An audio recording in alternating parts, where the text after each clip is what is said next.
I'm my own grandpa. You're your own grandpa? That's right. Well, for those of us who've never heard of such a thing, maybe you could explain. Of course, it's quite simple, really. Howdy, y'all. So I'm going to try to explain my family tree and how I am related to myself through adoption and marriage. It's going to get a little confusing. Going to do my best to explain it in 3 minutes or less. You might have to pause or replay. I don't know, but I'm going to try. Okay, so I'm Iva. I was adopted by my great-grandparents.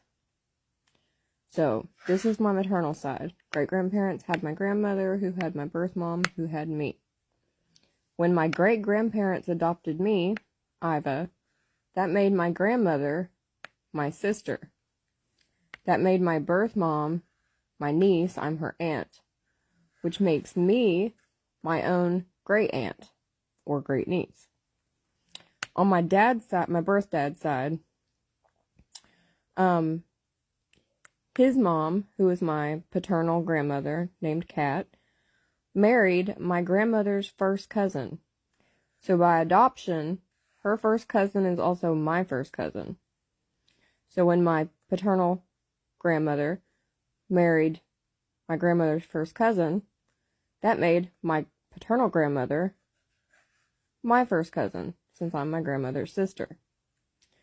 So she had my birth dad with someone other than the first cousin, so we're not related by blood. But by marriage, that made me my birth dad's second cousin. My birth dad married my birth mom, and they had me. By adoption, since my birth mom is my niece, that made my birth dad my nephew. Then when my birth dad and birth mom had me, since he is my second cousin, his offspring would be my third cousin.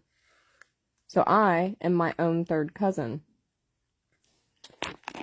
So in conclusion, my birth mom is my niece. My maternal grandmother is my sister. My paternal grandmother is my first cousin. My birth dad is my second cousin and my nephew. That makes me my own great aunt and my own third cousin. So I am inbred by adoption and marriage. And I'm my own grandpa.